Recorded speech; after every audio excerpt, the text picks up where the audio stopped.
দক্ষিণ জেলাকে আমরা এবার যুক্ত করছি, গোমতী জেলাকে আমরা এবার নতুনভাবে যুক্ত করছি।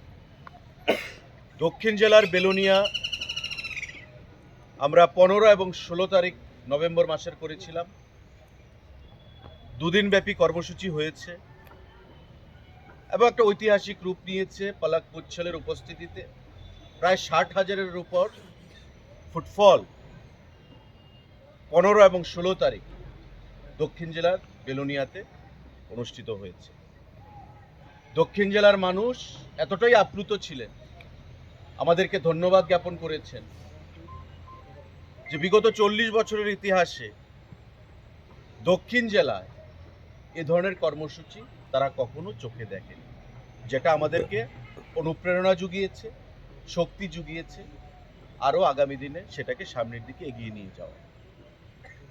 আমাদের 18 এবং 19 নভেম্বর গোমতী জেলার উদয়পুরে দুদিনব্যাপী কর্মসূচি আমরা করেছি এবং বলিউডের বিশিষ্ট সিঙ্গার পাপনের উপস্থিতিতে সেখানকার যে ট্যুরিস্ট ফুটফল ইতিহাস তৈরি করেছে বা উপস্থিতি আপনারা দেখেছেন যে প্রায় 50,000-এর উপর মানুষ উপস্থিত হয়ে ওই অনুষ্ঠানে আনন্দ উপভোগ করেছে।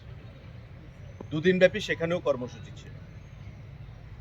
আমাদের 28 এবং 29 তারিখে ত্রিপুরার একমাত্র হিল স্টেশন জম্পুই, সেই অনুষ্ঠানে আমরা সামিল হয়েছি এবং যে জম্পুইতে কখনো কোনো সরকার প্রয়োজনীয়তা বোধ করেনি জম্পুইকে বিশ্ব মানচিত্রে নিয়ে আসার পর্যটনের ক্ষেত্রে,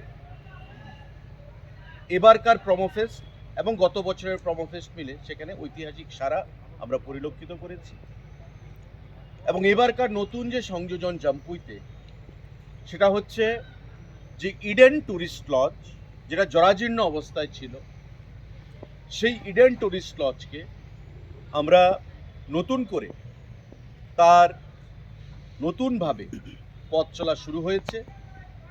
ইডেন ট্যুরিস্ট লজকে আমরা স্টার ক্যাটাগরির হোটেলে সেখানে পরিণত করেছি।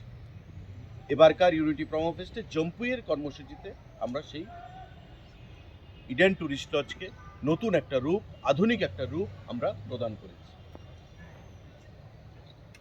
5 এবং 6 তারিখ আমাদের সিপাহীজলা জেলা ভিত্তিক যে নীরমহল, সেই নীরমহলে আমাদের কর্মসূচি হয়েছে এবং বরাবরের মতোই হাজার হাজার মানুষের উপস্থিতিতে সেখানে ইউনিটি প্রমোফেস্টের সমাপ্তি আমরা করেছি। এবার সারা রাজ্যের বিভিন্ন পর্যটন কেন্দ্রগুলোতে এই কর্মসূচিগুলো সারার পর, শেষ হওয়ার পর আমাদের কালমিনেশন ফাইনাল যে প্রোগ্রাম সেটা হচ্ছে আগামী 12 তারিখ 12ই ডিসেম্বর স্বামী বিবেকানন্দ ময়দান অর্থাৎ আস্তাবল ময়দানে। এবং এখানে আমাদের যে কর্মসূচি, সেই কর্মসূচির প্রধান যে অ্যাট্রাকশন সেটা হচ্ছে ভারতবর্ষের বিখ্যাত বলিউড সিঙ্গার প্লেব্যাক জুবিন নটিয়াল সেখানে পারফর্ম করবে এবং ইতিমধ্যে দপ্তরের তরফ থেকে পাসেস ডিস্ট্রিবিউশন আপনারা দেখেছেন শুরু হয়ে গেছে, বিভিন্ন জায়গায় প্রচার শুরু হয়ে গেছে এবং এই 12 তারিখের কর্মসূচিতে আমাদের মধ্যে উপস্থিত থাকবেন জুবিন নটিয়ালের সঙ্গে ত্রিপুরা রাজ্যের ট্যুরিজমের ব্র্যান্ড অ্যাম্বাসেডর, ভারতীয় ক্রিকেটের প্রাক্তন অধিনায়ক সৌরভ গাঙ্গুলি মহোদয়, আমাদের মাননীয় মুখ্যমন্ত্রী মহোদয়, মন্ত্রী পরিষদের অন্যান্য সদস্যগণ, রাজ্য সরকারের বিভিন্ন আধিকারিকগণ এবং আজকে এই সাংবাদিক বৈঠকে আপনাদের কাছে বা আপনাদের মাধ্যমে আমাদের আহ্বান থাকবে রাজ্যের জনগণের কাছে যে বরাবর আমাদের এই ধরনের কর্মসূচি যারা আমরা বিগত দিনেও অনুষ্ঠিত করেছি শান্তিপূর্ণ পরিবেশে, সুন্দর পরিবেশে আমরা সমাপ্ত করেছি এবং ইতিমধ্যে এই ইউনিটি প্রমোফেস্ট শান্তিপূর্ণভাবে ত্রিপুরা রাজ্যে অনুষ্ঠিত হয়েছে। 12 তারিখের কর্মসূচিও যেন সুন্দরভাবে শান্তিপূর্ণভাবে আমরা পালন করতে পারি, তার জন্যে সাংবাদিক বন্ধুদের মাধ্যমে আমরা রাজ্যের মানুষের কাছে যারা পাস সংগ্রহ করেছেন তাদের প্রত্যেকের কাছে আমরা আহ্বান জানাবো, অনুরোধ জানাবো, যাতে ইউনিটি, আমাদের এবারকার যে নতুন সংযোজন প্রমোফেস্টে যে ইউনিটি শব্দটা আমরা জুড়েছি, এ রাজ্যে জাতি জনজাতির অংশের মানুষের বাস, প্রতিটা অংশের মানুষের শান্তিপূর্ণ সহ অবস্থানের মাধ্যমে আমরা ট্যুরিজমকে সামনের দিকে এগিয়ে নিয়ে যাব। ট্যুরিজমের মাধ্যমে রাজ্যের কর্মসংস্থানের যুবকদের ব্যবস্থা হবে এবং রাজ্যে ট্যুরিজমকে বিশ্ব মানচিত্রে একটা বিশেষ জায়গায় আমরা পৌঁছে দেব। ইউনিটি প্রমোফেস্টের উদ্দেশ্য, লক্ষ্য হচ্ছে সেটাই। আপনারা জানেন যে নর্থ ইস্টের বিভিন্ন প্রদেশে, যেমন আমাদের Shillong, Meghalaya, cherry blossom festival, hornbill festival Nagaland, Ziro festival Arunachal Pradesh অনুষ্ঠিত হয়েছে, কিন্তু ত্রিপুরা রাজ্যে বিগত দিনে এমন কোনো পদক্ষেপ কেউ গ্রহণ করেনি যে পর্যটনের ক্ষেত্রে কোনো ফেস্টিভ্যালের মাধ্যমে ত্রিপুরার মানচিত্রে, ভারতবর্ষের মানচিত্রে ত্রিপুরাকে তুলে ধরা। একদিকে আমাদের পরিকাঠামোগত উন্নয়ন সেটা চলবে, অন্যদিকে আমাদের সংস্কৃতি, আমাদের যে ট্রাইব, সাব ট্রাইবগুলো রয়েছে, জাতি জনজাতি, তাদের ভাষা, তাদের খাদ্য, তাদের পরিধান, এগুলোকে বিশ্ব মানচিত্রে তুলে ধরা এবং আমাদের পর্যটন শিল্পে বিভিন্ন পরিকাঠামোগত উন্নয়ন এবং নতুন নতুন জিনিস যোগ করে মানুষের ক্রয় ক্ষমতাকে বৃদ্ধি করা, যেটা বিগত দিনে আমরা পরিলক্ষিত করিনি। ইউনিটি প্রমোফেস্ট সেটাকে মাথায় রেখে পথ চলা শুরু করেছে এবং ইতিমধ্যে একটা ব্র্যান্ড হিসাবে ত্রিপুরা রাজ্যে সেটা আত্মপ্রকাশ করেছে। আপনারা দেখেছেন গত 8ই নভেম্বর থেকে এই কর্মসূচি যে পথ চলা শুরু করেছে 2025 সাল, এখনের মধ্যে ত্রিপুরা রাজ্যে একটা আলাদা উন্মাদনা প্রতিটা অংশের মানুষের মধ্যে ইউনিটি প্রমোফেস্টকে নিয়ে আমরা পরিলক্ষিত করছি। সাংবাদিক বন্ধুরা, এখানে পুলিশ থেকেও বলা হবে আগামী 12 তারিখের কর্মসূচি নিয়ে। আইজি ল অ্যান্ড অর্ডার রয়েছেন, এসপি ওয়েস্ট রয়েছেন, এসপি ট্রাফিক রয়েছেন। আমাদের দপ্তরের তরফ থেকে যে ব্যবস্থা আমরা করেছি সেটা আমি আহ্বান জানাবো আপনাদের মাধ্যমে প্রত্যেককে, আপনারা সেগুলো মেনে চলবেন। আমরা 3 ধরনের পাস সেখানে প্রদান করছি। একটা পাস হবে ভিভিআইপি পাস, যেটা বিশেষ বিশেষ ব্যক্তি, মুখ্যমন্ত্রী থেকে শুরু করে মন্ত্রী পরিষদের সদস্যরা, এমএলএরা, এমডিসিরা, ইএম বা আমাদের ব্যুরোক্রেসিতে যারা রয়েছেন আধিকারিকরা, তাদেরকে আমরা প্রদান করব।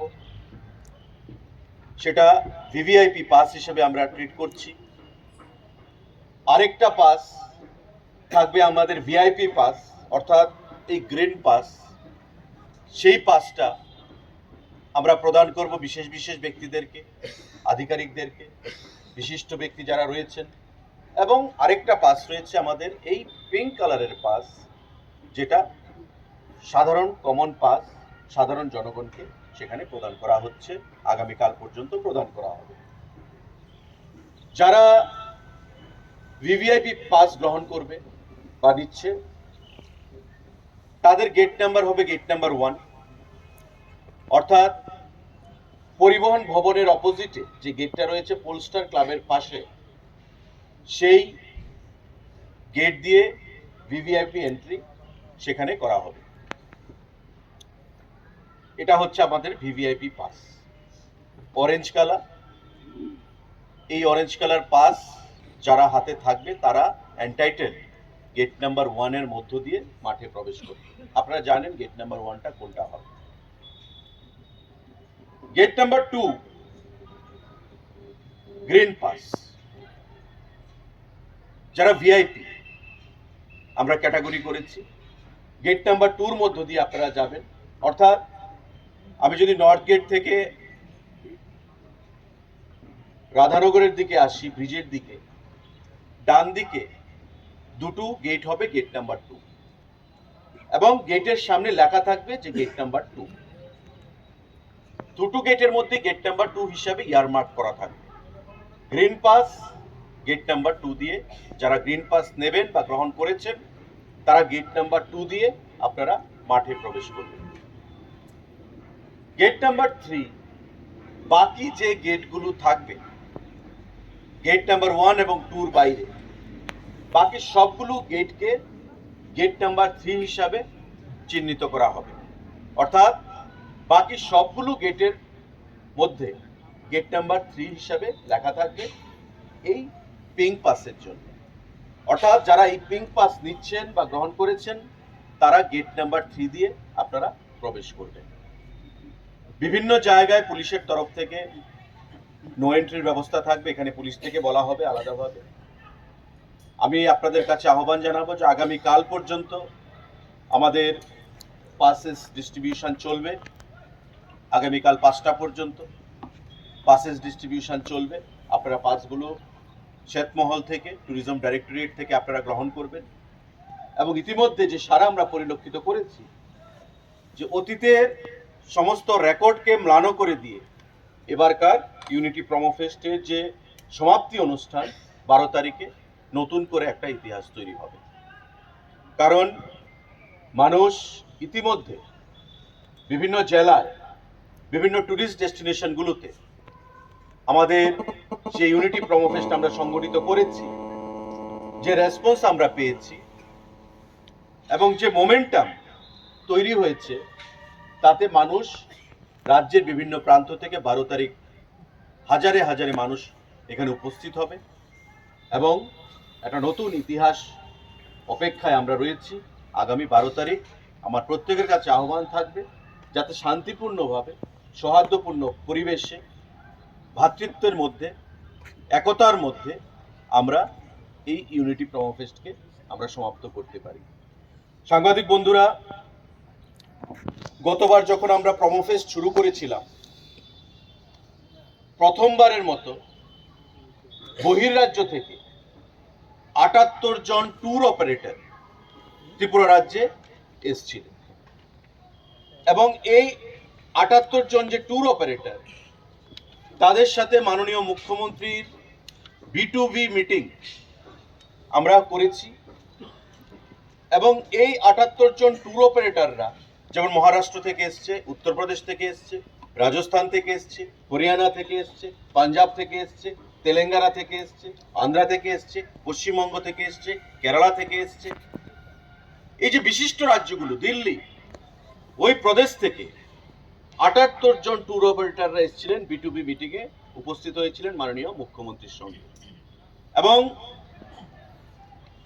প্রোমো ফেস্টের শেষ হওয়ার পর, সমাপ্ত হওয়ার পর 2024-এ তারা যখন ফিরে গেলেন তাদের স্ব রাজ্যে, সেখান থেকে তারা একটা বিশেষ সংখ্যায় ট্যুরিস্ট প্যাকেজ ট্যুরের মাধ্যমে আমাদের রাজ্যে প্রেরণ করেছেন এবং আমাদের ট্যুর অপারেটররা ত্রিপুরা রাজ্যে যারা রয়েছেন তাদের মাধ্যমে ত্রিপুরা রাজ্যের বিভিন্ন ডেস্টিনেশনগুলোতে তারা ভ্রমণ করেছেন।